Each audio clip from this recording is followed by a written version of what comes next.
सुंदर सबुजिमा और रंग बेरंगर फूलरे भर्ती होइछि परिवेश। फूलर सुगंध और सौंदर्य सृष्टि करिछि पार्कर भ्रम। शिक्षा प्रति आकृष्ट हेबा सह पिलामानंकु कर्मानुभूति जोगाइबा पई सृष्टि होइछि सुंदर फूल बगीचा।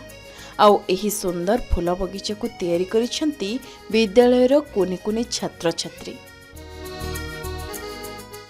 एही सुंदर फूल बगीचा विद्यालयर शोभा को द्विगुणित करिथिबा बेले छात्र छात्री अभिभावक और विद्यालय को आसुथबा आगंतुकंक पई साजिछि चित्त विनोदनर माध्यम। कुनी हातरे तैयारी एही फूल बगीचा पई बेस प्रसिद्धि लाभ करिछि कानपुरा गाँर पंचायतराज उच्च विद्यालय। एही फूल बगीचार आकर्षण सते जेमिति विद्यालयटी फूलर चादर होइथिबा नेई भ्रम सृष्टि करुछि, जार वातावरण शिक्षा सहित प्रकृतिर संपर्क को जोड़िबा सह छात्र छात्री को सजाइछि प्रकृति प्रेमी।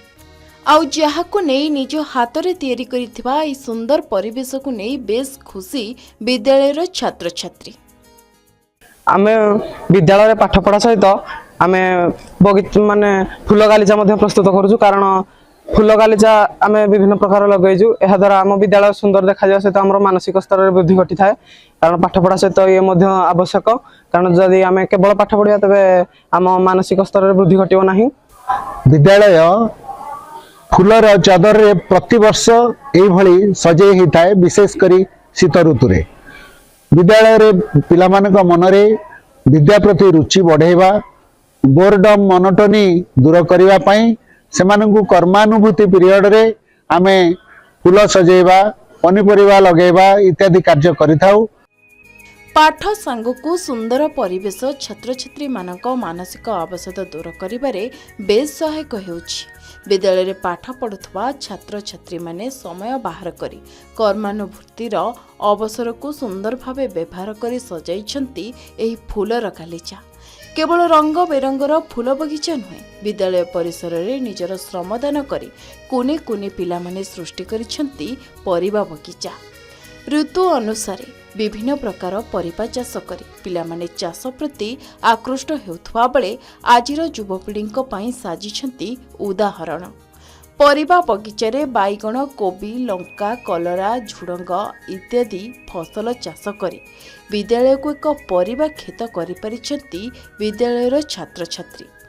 विद्यालयर प्रधान शिक्षक और अन्य शिक्षक शिक्षयित्री प्रेरणा और पिलामानंक चाष प्रति थिबा आग्रह जोगु एही विद्यालय समग्र ढेंकानाल जिल्ला रे निजर सुंदर फूल बगीचा और परिबा चाष पई स्वतंत्र परिचय सृष्टि करिबा सह अन्य विद्यालय पई उदाहरण साजिछि।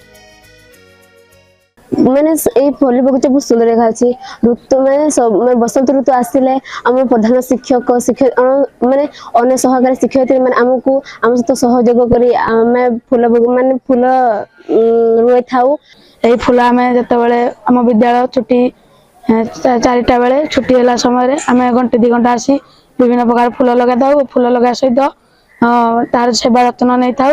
बेले बेले विभिन्न प्रकार अतिथि आसी फूल प्रति आकृष्ट होता से घंटे पर्यंत न रहा सेठार पारती ना, कारण एठार लगी विभिन्न प्रकार फूल से मनमुग्ध करें। वर्तमानर चाकचक्यपूर्ण जीवन शैली और अवसादग्रस्त जीवन मुक्ति पाइबा पई चित्त विनोदनर माध्यम साजिछि पार्क। आउ विद्यालय रे पढ़ुथबा छात्र छात्री मानक निष्ठा और परिश्रम अनेक लोकंक चित्त विनोदनर माध्यम साजिथिबा बेले अनेकंकु करुछि प्रकृति प्रेमी। कामाख्यानगर सदाशिव सेठीଙ୍କ रिपोर्ट के न्यूज ओडिशा।